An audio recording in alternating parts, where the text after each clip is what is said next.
All right, let's go. If you're tired, not feeling fit, tired, just not having focus, tired, just not having the life that you deserve. This is your place to be. I'm Jason Yarusi. Today, let's talk about how to raise great kids. Now, when you look back about your childhood, there will be things that were fantastic, and then there'll be things that just weren't so great. And hopefully, your parents were present and able to provide you with the upbringing that was, one, just fantastic, but also just full of life lessons. And as I look forward to here now having 3 growing kids, 7, 9, and 11, it's not lost to me that many times the lessons that I'm trying to bestow upon my kids are really in the actions I do. And I can tell them all I want, but if I'm not showing them with my actions, then many times the message can be missed. We talked about the other day about, instead of just saying, I want to, right, just doing, right, or I'm going to do right now. Just the difference in that language and that mindset can set all the stage for difference in your pattern of success from here into the future.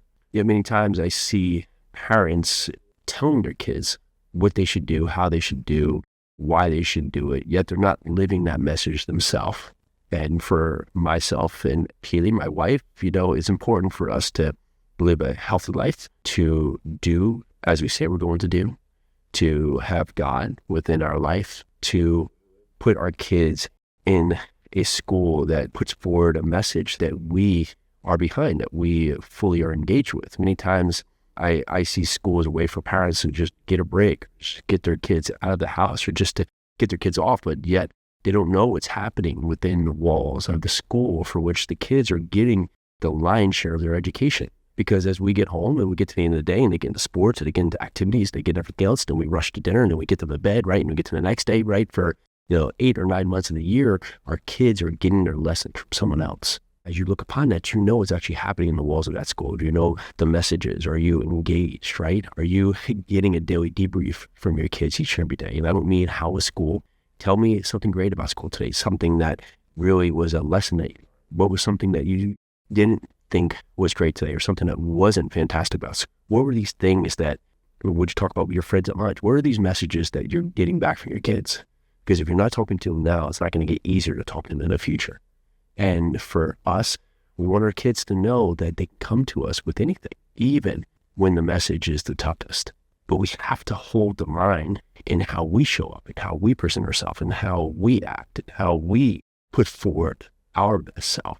And many times we're going to have failings. We're going to have things, right? We're not perfect, right? We have plenty of flaws. We have plenty of things that we've done that aren't great. And when we do that, we can't blame others. We can't set out and say, oh, it's someone else's fault. Or if this other person did this, then I wouldn't have had to do that. Yet we have to take responsibility for our actions. Because what message are we sending upon our kids that every time something happens that's not perfect, that's not planned, that we blame everybody but ourselves?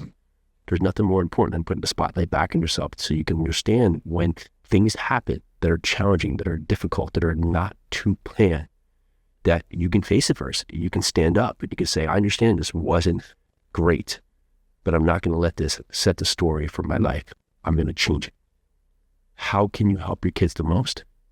It's by showing them how to act when times are tough, showing them how to react when the message that comes across is not perfect, showing them how they can stand tall when they don't make the team, or how they can continue to have a great smile on when they had a tough day at school, or showing them how they can respond when someone's feelings are hurt, or how they can go about learning and improving when they don't get the grade that they worked so hard for. These messages aren't lost. It's about the daily work that we put upon ourselves. We also have to put upon our kids. We can't just send it and forget it. We can't just send our kids off into this world and then wonder, how did they get these beliefs? How did they get this mindset? How did they get this mentality that's always talking about failure or loss or anything and pointing and blaming others? If we're not taking responsibility for the kids that we've brought to this world, then who is going to? It's going to be somebody else that, most importantly, you might not be aligned with. So make sure as you put your kids out into the world that you're giving them the foundation. You're giving them the understanding of how the world works and why it's in their favor at all times, and why God is with them, and why they have all the opportunity that can be presented with them. And when challenges come across, fantastic. It's a learning lesson for us to take and use to better ourselves today. and the teachers they have, the coaches they have, how those can be tools that they can use to improve themselves, but also to help others to also learn, also go and interact and also improve. This message is about behaving in a way that can not only improve yourself, but also welcome in the next generation of your life in the way that you most likely are going to look forward into the future and say, hey, I did the right things and I put my kids in a great spot to succeed into the future.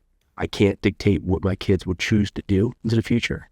That's not what this message is about, but I will hopefully have prepared them in the best way when the challenges come across, that they can make the most rational decision to go and weather that storm, succeed further into the future. All right, that's what I have for you today. If you're just thinking, what can I do to change the narrative in my life, in my day, go over to jasonyarusi.com. Let's do this.